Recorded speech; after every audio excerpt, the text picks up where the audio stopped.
All right, so we are ready to start our little sun conures. And I wanted to talk before we progress, before we start, I guess, I wanted to talk a little bit about color. Now, this has to do with, in preparation of creating the portrait itself, um, I noticed something and I just kind of wanted to touch base with you and help you to see differences and stuff.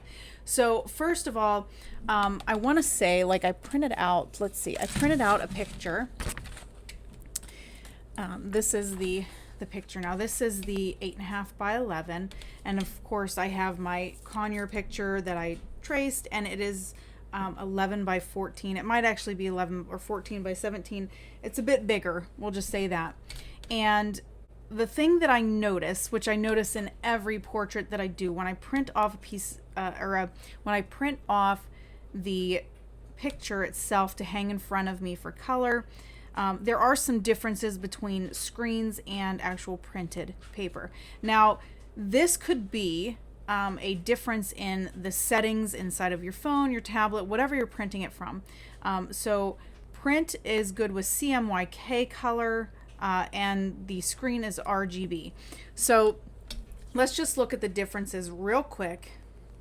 And I think it's really important too to be able, as an artist, to kind of bring out what you want in it. So as an artist, you can choose to do, different colors if you want, and not have to follow the actual color scheme of either the picture or what's on your screen. So this being the print off, and then this being my my screen to my phone. Let me bring it up closer so you can see. Let me see if I can get that without the shine. So I don't know if you can see this, but there's more brown here in the branch that they're sitting on than there is in, it's like yellowy, and this is like warm, this is like a warmish tone, and this is like a cooler tone, it seems to me. I have more grays in this than I do in this one. So quite honestly, I enjoy this grayish look, the grayed out piece, and I probably won't be putting as much warm tones as the phone has, but you can play with those too. I mean, it's not a huge deal. I find it actually freeing whenever I can be like, okay, this is what I want. I'm going to choose these colors. And that's also your option as well. If you don't like the colors, you can change them as the artist. It is totally up to you.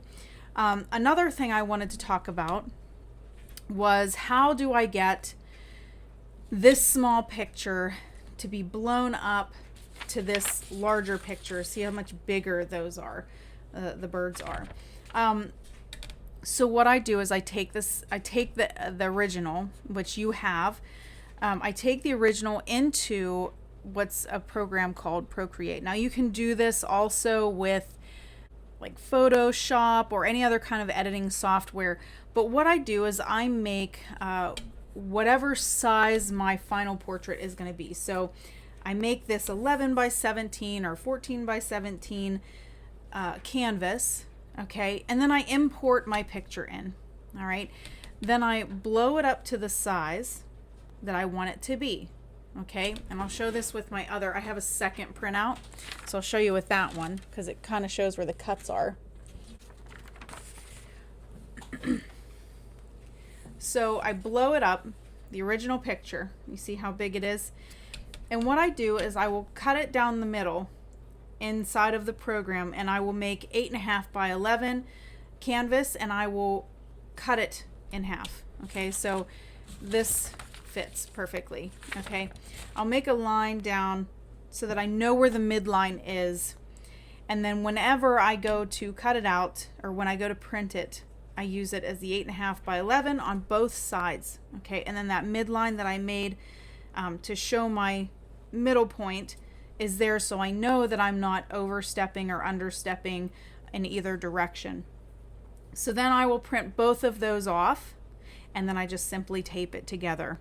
That is how I get my bigger, my bigger pieces.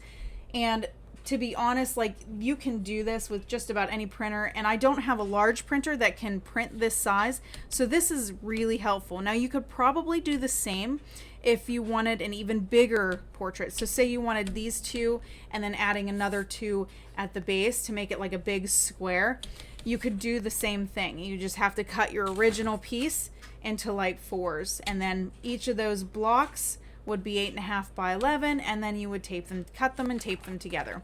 So I wanted to go over that, so because this portrait is so big, it's probably going to take a little bit more time, one, but then two, for you to recreate it, you can do an 8.5 by 11, no big deal.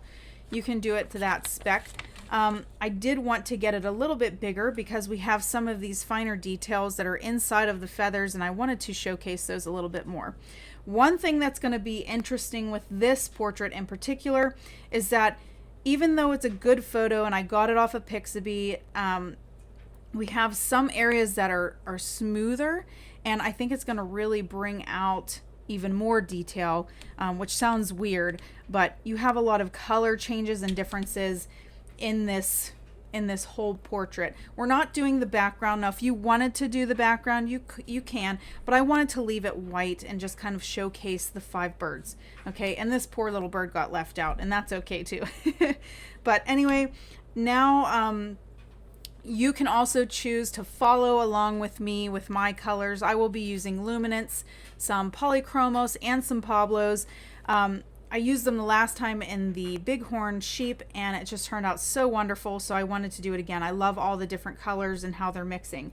So let's go ahead and let's start. I am going to start on the log, or the branch that's here, and try to get that honed in. So I would guess that the first couple of tutorials is really just going to be on this branch here. Once we find our groove, it'll move a little bit quicker, but as of right now, we'll start here and just work our way across.